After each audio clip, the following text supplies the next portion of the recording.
बुंदेलखंड में किस तरह से गरीबी है, पिछड़ापन है, इसका कारण यहाँ की जो प्रशासनिक जो अधिकारी हैं और यहाँ के प्रतिनिधि हैं। आज हम जो खड़े हैं वो है छात्रावास में और हमारे यहाँ पर जो आज़ाद समाज पार्टी और भीम आर्मी की टीम ने यहाँ विजिट किया हुआ है। और सबसे महत्वपूर्ण है कि ये जो पीछे दिखाई दे रहा है आपको छात्रावास है, 2012 से ये बनना स्टार्ट हुआ था और उसके बाद आज तक यानी 10 साल का इतिहास है, ये बंद पड़ा है, अभी स्टार्ट नहीं हुआ है। हालांकि 2012 में स्टार्ट हुआ था। और सबसे बड़ी बात है कि जिस शब्द का पूरी तरह से प्रतिबंध लगा हुआ है, हरिजन शब्द है। और देखिए मेरे पीछे इस पे लिखा हुआ है हरिजन छात्रावास।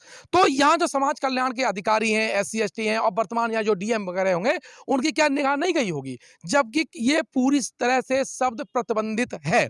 साथ ही वर्तमान में जो यहाँ के प्रतिनिधि हैं, उन्होंने क्यों इस हॉस्टल को शुरुआत कराने की कोशिश नहीं की, जबकि इससे पहले जो DM थे उन्होंने तमाम परियोजनाएं स्टार्ट की, महोबा को सौंदर्यीकृत करने का कोशिश किया, लेकिन ये छात्रावास उनकी नज़र में क्यों नहीं आया। इसका एक स्पष्ट कारण है कि यहाँ के जो प्रशासनिक अधिकारी भी यहाँ पर आते हैं, चाहे वो समाज कल्याण का हो, चाहे वो SP हो, चाहे DM हो, कोई भी हो, उनके यहाँ आते ही अगर वो बहुजन समाज से नहीं है, शेड्यूल कास्ट और शेड्यूल ट्राइब से नहीं है, तो उसके आंख पे जातिवाद का चश्मा चढ़ जाता है।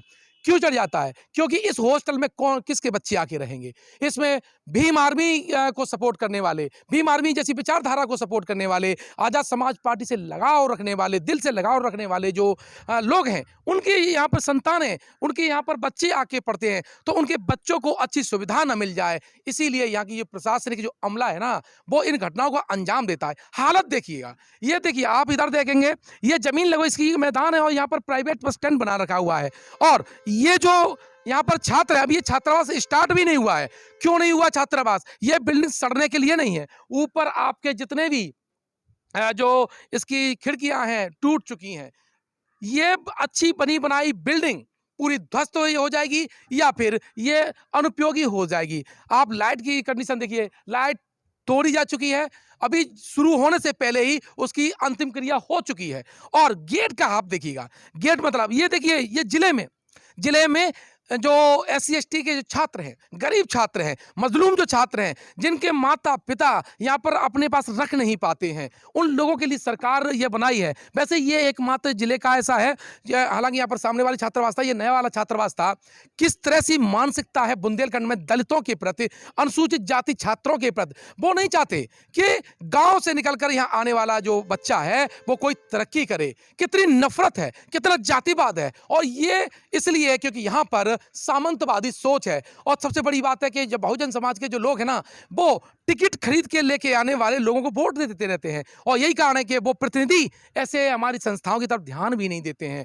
तो बहुजन समाज से भी मेरी अपील है, कृपया आप अपने उस ब्रेन का, जो बाबा साहब डॉक्टर अंबेडकर ने आपको मताधिकार का जो अधिकार दिया है, उसका प्रयोग करिए। हमें आपसे इसलिए वोट नहीं चाहिए कि हम लोग नई पार्टी के रूप में आए हैं। हम जो कार्य कर रहे हैं, आपके अपने बच्चों के लिए जो काम कर रहे हैं, अगर आपको उचित लगता है कि हम आपके लिए, आपके बच्चों के लिए उचित कार्य कर रहे हैं, तो हमें पूरे प्रदेश में नहीं, जहाँ जहाँ हमारी पार्टी लड़ रही है, वो आप वोट करिएगा। और ध्यान रखिएगा, आप हमको वोट करेंगे तो ऐसी जाने कितनी समस्याओं को हम दूर कर पाएंगे। अब देखिए, ये जिले की बात कर रहा हूँ, अगर जिले में ऐसी हालत होगी तो ब्लॉक में क्या हालत होगी आप अंदाजा लगा सकते हैं। बाहर से बिल्कुल अशिक्षित व्यक्ति आ रहा है। आज कहते हैं बुंदेलखंड से सबसे ज्यादा पलायन है, यहाँ के बच्चे सबसे ज्यादा बेरोजगार हैं। तो इसका कारण यहाँ के प्रतिनिधि हैं, हमारे वो अधिकारी हैं, वो संगठन हैं, जो चंद वोटों की खातिर, अपने चंद दारू की खातिर वोट को बेच देते हैं, संगठित वोट को बेच देते हैं। और उसका परिणाम ही होता है कि हमारी संस्थाएं इस बदहाल स्थिति में चली जाती हैं।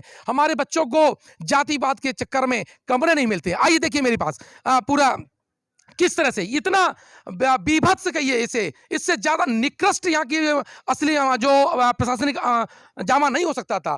जो समाज कल्याण विभाग के अधिकारी के प्रति तुरंत कार्रवाई होकर के उसकी बर्खास्तगी होनी चाहिए थी। अब देखिएगा यहाँ पर ये इसका जो मेन गेट है, मेन गेट आप देखिए कैसी गंदगी स्थिति है कि ऐसे में तो इनके पास FIR हो जानी चाहिए थी। ये देखो यहाँ पर कैसा मतलब है। ये हमारे प्रतिनिधि को सोचना चाहिए, हमारे उन वोटर को सोचना चाहिए कि आपके बच्चों के अधिकार के प्रति ये कैसी हालत कर रखी हुई है। और ये छात्रावास की है, सारे लोग आप लोग जो वोट करते हैं, हमारे लोग जो वोट करते हैं, वो आपके बच्चों की आने वाली पीढ़ियों के अधिकार के लिए वोट करते हैं, ताकि उनको एक नई दिशा मिलेगी। क्या हलक है, आज 2022 में भी आप लोग वोट करेंगे, तो वोट देने से पहले सोच लेना कि जिन लोगों ने आपके बच्चों के लिए ये हालत कर रखी हुई है, उनको वंचित कर रखा है, उनसे आपको सावधान रहने की जरूरत है। आजाद समाज पार्टी इसके हर एक मुद्दे को लेकर के आई है, अपने अधिकारों को लेकर आई है, और भाई चंद्रशेखर रावण के आह्वान के साथ, उस ऊर्जा के साथ आप लगिएगा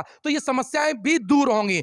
और जैसे ही चुनाव खत्म होगा, कि अभी हम धरना प्रदर्शन नहीं कर सकते, इस पर रोक लगी है, लेकिन निश्चित मानिए यहाँ पर एसपीओ, डीएम और यहाँ का जो समाज कल्याण का अधिकारी है, उसके खिलाफ सख्त से सख्त कार्रवाई की जाएगी। ये क्यों बंद हुआ है उसका भी हिसाब लिया जाएगा, और इसमें अगर कोई भ्रष्टाचार हुआ है और तो उसकी भी जांच कराई जाएगी।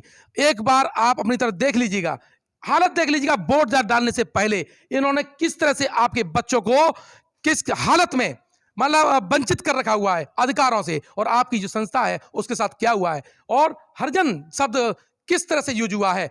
जिसने ये हरिजन शब्द लिखवाया है, अगर वो नॉन एससी है तो उसके ऊपर SC ST एक्ट की कार्रवाई करवाई जाएगी, और अगर वो अधिकारी ने जानबूझकर ऐसा किया है तो उसके निलंबन की भी संस्तुति करवाई जाएगी।